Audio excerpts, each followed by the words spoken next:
2026년 새해가 밝았습니다. 아마 1월 달력을 막 넘기셨을 텐데요. 이렇게 한 해를 시작하는 시점에 국가가 우리에게 이분들을 꼭 기억해 달라고 조명하는 인물들이 있다는 사실 혹시 알고 계셨나요? 그렇죠. 매년 국가보훈부에서 이달의 독립운동가를 선정하는데요. 특히 1월에 누가 선정되는지를 보면 그 해에 우리가 어떤 역사를 되짚어봐야 할지 그 방향성을 좀 엿볼 수 있습니다. 바로 오늘 우리가 깊이 들여다볼 자료가 국가보훈부에서 배포한 바로 그 보도자료입니다. 2026년 1월의 독립운동가로 누가 또 왜 선정되었는지, 그리고 이 자료가 우리에게 뭘 말하고 싶은 건지 한번 파헤쳐 보겠습니다. 딱 펼쳐보니까 네 분의 이름이 나란히 있네요. 이춘영, 최우경, 김도하, 이규홍. 네, 이분들의 공통점은 바로 의병장이라는 점입니다. 맞습니다. 그런데 의병하면 보통 어떤 이미지가 떠오르세요? 솔직히 말하면 나라를 빼앗긴 분노에 차서 곡괭이나 죽창 같은 걸 들고 일어선 어딘가 좀 산발적이고 감정적인 저항, 그런 모습이요? 그렇죠. 대부분 그렇게 생각하기 쉽거든요. 뜨거운 애국심은 있지만 전문적인 군대와 맞서기엔 좀 역부족이었을 것 같은 그런 이미지. 네, 맞아요. 바로 그 지정이 오늘 우리가 이 자료를 통해 깨트려야 할 가장 큰 고정관념일 겁니다. 이 보도자료는요, 단순히 4명의 인물을 그냥 나열하는 게 아니에요. 이분들의 삶을 통해서 우리가 막연하게 알던 의병운동이 사실은 얼마나 체계적으로 진화하고 발전했는지를 보여주는 아주 잘 짜인 하나의 서사시라고 볼 수 있습니다. 하나의 서사시다. 이거 흥미로운데요? 그럼 그 서사의 첫 장부터 한번 열어보죠.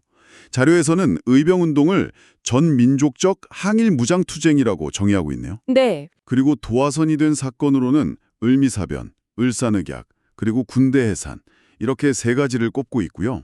네, 여기서 중요한 건 이 운동이 그냥 한 번에 펑 터진 게 아니라는 점입니다. 아, 처음엔 국모가 시해당하는 끔찍한 사건, 을미사변에 분노한 유생들이 먼저 불을 지폈다면요.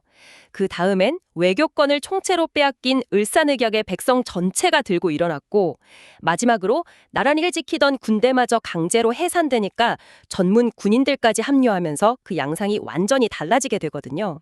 그러니까 처음에는 지식인들의 분노로 시작했다가 점차 일반 백성들, 그리고 마지막엔 전문가 집단인 군인들까지 이렇게 판이 계속 커졌다는 거군요. 바로 그겁니다. 특히 그 해산 군인들의 합류는 의병의 전투력을 이전과는 비교할 수 없을 정도로 끌어올렸어요. 그렇겠네요. 단순한 저항군이 아니라 전략과 전술을 갖춘 군대로 거듭나는 결정적인 계기가 된 거죠.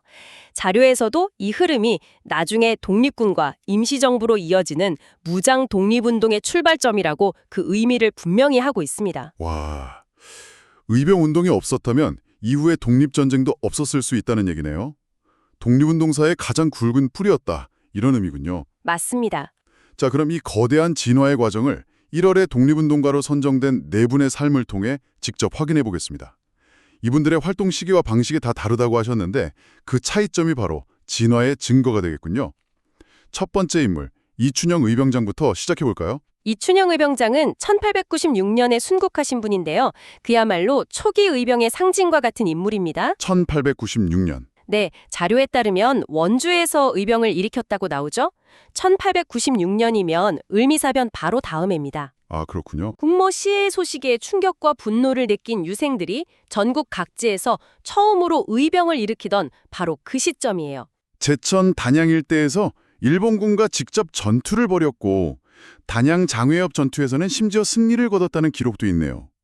이게 단순한 시위가 아니라 정말 목숨을 건 군사활동이었군요. 그렇습니다. 이후에는 당대 가장 명망 높던 유인석 의병장의 부대에 합류해서 중군장이라는 핵심 직책을 맡습니다. 중군장이요. 네, 부대의 허리 역할을 하면서 최전선에서 싸우다가 충주 수안보 전투에서 전사하셨죠. 그의 삶은 국가적 위기 앞에서 그저 책을 읽던 선비들이 어떻게 붓을 던지고 칼을 잡았는지 그 치열했던 초기 무장투쟁의 모습을 그대로 보여줍니다. 와, 28년의 짧은 생을 정말 불꽃처럼 살다 가신 거네요. 그렇죠. 초기 의병의 그 순수한 분노와 결기를 상징하는 인물이 바로 이춘영 의병장이군요. 하지만 이런 분노만으로는 장기적인 싸움을 이어가기 어려웠을 것 같다는 생각도 드는데요. 정확한 지적이십니다. 여기서 의병운동의 다음 단계, 즉 진화가 필요했을 텐데요. 바로 그 지점에서 두 번째 인물인 최우경 의병장의 이야기가 시작됩니다. 그의 활동이 본격화되는 시점은 1907년 일제가 대한제국의 군대를 강제로 해산시킨 직후입니다. 아, 군대 해산? 네, 나라를 지키던 군인들이 하루아침에 군복을 벗고 총을 빼앗기니까 이분들이 대거 의병으로 흘러들어옵니다. 아하, 드디어 전문 군인들이 합류하는군요. 최우경 의병장도 제천, 단양, 충주 일대에서 전투를 벌였다고 나오는데 이춘향 의병장의 부대와는 아무래도 전투력이나 조직력 면에서 차이가 컸겠네요. 당연히 그랬을 겁니다. 그런데 이분의 활동에서 더 주목해야 할 부분이 있어요. 어떤 거죠? 자료를 보면 그가 나중에 독립의 군부에 참여해서 군자금을 모았다고 나오거든요. 이 독립의 군부라는 단어가 아주 중요합니다. 독립의 군도. 약간 비밀 결사 같은 건가요? 맞습니다. 고종 황제의 비밀 지령을 받아서 조직된 전국 단위의 비밀 군사 조직이었어요. 목표는 당연히 국권 회복이었죠. 와, 최우경 의병장이 여기에 참여했다는 건 그의 활동이 단순히 지역 전투에 머무는 게 아니라 전국적인 네트워크를 갖춘 더 큰 그림의 일부가 되었다는 뜻입니다. 이건 정말 차원이 다른데요. 그냥 닥치는 대로 싸우는 게 아니라 중앙의 지휘 아래 조직적으로 움직이기 시작했다는 거잖아요. 그렇죠. 근데 그 군자금을 모았다는 게 말은 쉬워 보이지만 발각되면 바로 죽음이었을 텐데요. 그럼요. 군자금을 모았다는 이 한 줄 뒤에는 정말 목숨을 건 첩보전이 숨어 있는 겁니다. 언제 잡힐지 모르는 살얼음판 위를 걸으면서 독립전쟁에 필요한 실탄을 마련한 거죠. 정말 안타깝게도 체포돼서 옥중에서 순국하셨지만 그의 행적은 의병운동이 어떻게 감정적 저항을 넘어서 체계적인 조직전쟁으로 발전해 나갔는지를 명확히 보여주는 증거입니다. 그렇네요. 무장투쟁이 점점 더 정교해지고 조직화되는 과정이 눈에 보입니다. 그런데 세 번째 인물인 김도하 의병장의 장유를 보니까 활동 방식이 또 완전히 달라요. 이분은 상소와 경문을 활용했다고 나오는데 이건 칼이 아니라 펜으로 싸운 거잖아요. 네. 김도하 의병장은 네 분 중 가장 연장자로 1825년생이십니다. 1825년생이요? 네. 주로 활동하던 시기엔 이미 80대 노장이었죠. 영남 지역에 존경받는 유학자로서 의병운동의 정신적 지주 역할을 하셨습니다. 물론 안동에서 직접 의병을 이끌기도 했지만 그의 진짜 무기는 바로 글이었어요. 잠깐만요. 나이가 80대셨다고요? 그 연세에 의병을 이끌고 글을 쓰셨다니. 근데 솔직히 이런 의문이 들어요. 당장 총칼이 든 일본군을 상대로 경문 같은 글이 얼마나 효과가 있었을까요? 아주 중요한 질문입니다. 당시 사람들에게 김도하 같은 대역자의 글은요, 지금의 언론 사설이나 영향력 있는 인플루언서의 메시지보다 훨씬 더 큰 힘을 가졌습니다. 아하, 그는 을사늑약과 강제병합이 왜 국제법적으로 무효이고 도덕적으로 부당한지를 논리정연하게 따지는 상소문과 경문을 끊임없이 써서 퍼뜨렸습니다. 사람들에게 우리가 왜 싸워야만 하는가에 대한 명분을 심어준 거군요. 바로 그겁니다. 나라의 주권을 도둑질하는 행위를 보고만 있는 것은 백성의 도리가 아니다. 라는 그의 글은 사람들의 가슴에 불을 지폈습니다. 와, 싸움의 정당성을 확보하고 더 많은 사람들이 의병에 참여하도록 독려하는 일종의 여론전을 펼친 거죠.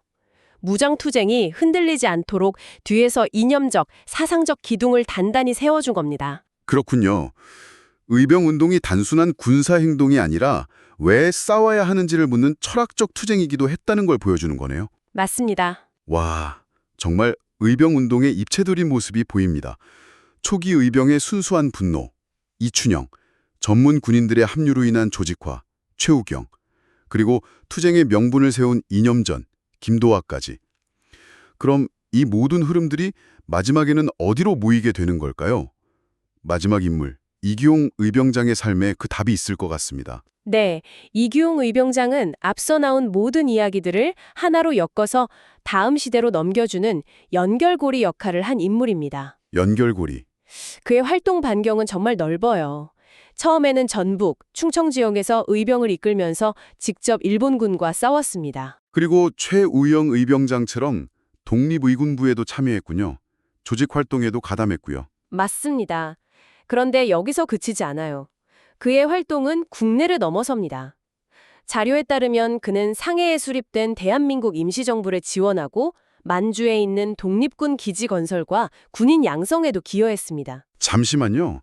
국내 의병 활동이 임시정부나 독립군으로 이어진다는 건 뭐 교과서에서 본 것 같긴 한데 이규홍이라는 한 사람의 삶에서 그 연결고리가 이렇게 직접적으로 보인다는 건가요? 바로 그 점이 이규홍 이병장의 위대함입니다. 어떻게 그게 가능했죠? 그는 국내에서 벌어지던 의병투쟁의 경험과 역량이 그냥 흩어져 사라져서는 안 된다고 생각했던 것 같아요.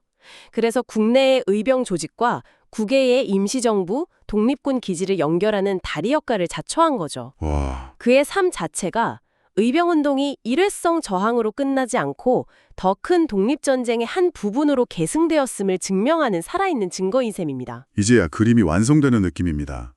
처음엔 내분의 이름이 그냥 나열된 줄 알았는데 이건 완전히 다른 이야기네요. 그렇죠. 초기 무장투쟁의 이춘영, 조직화 단계의 최우영, 이념적 기반을 다진 김도하, 그리고 독립군으로의 계승을 보여준 이규홍까지. 이 네 분의 삶이 의병운동이라는 거대한 대하 드라마의 1부, 2부, 3부, 4부를 이루고 있었던 거군요. 맞습니다.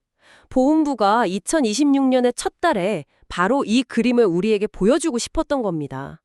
우리가 가졌던 산발적이고 감정적인 절양이라는 의병에 대한 고정관념을 완전히 깨뜨려주는 거죠. 네, 사실은 이렇게 체계적으로 발전하고 계승된 끈질긴 투쟁이었다는 것을요. 이건 거의 의도적인 큐레이션이라고 봐야겠네요. 이 네 분을 함께 배치함으로써 의병운동의 재발견이라는 메시지를 던지고 있는 거잖아요. 그렇죠. 그리고 여기서 한 걸음 더 나아가서 더 큰 그림을 볼 필요가 있습니다. 더 큰 그림이요? 네, 이 자료 뒷부분을 보면요. 2026년 이달의 독립운동가 선정의 전체 주제가 국내 항일운동으로 설정되어 있다고 나옵니다. 아, 1년 전체를 관통하는 대주제가 있었군요. 네, 1월에 의병운동을 시작으로 3월에는 여성들이 주도한 3.1운동, 5월에는 항일 노동운동, 또 6월에는 6.1 만세운동 100주년 기념. 이런 식으로 1년 내내 우리 땅 안에서 벌어섰던 다양한 저항의 모습을 조명하겠다는 큰 계획이 있는 겁니다. 아, 오늘 우리가 살펴본 4명의 의병장은 그 거대한 그림의 첫 단추인 셈이죠. 정말 의미심장하네요.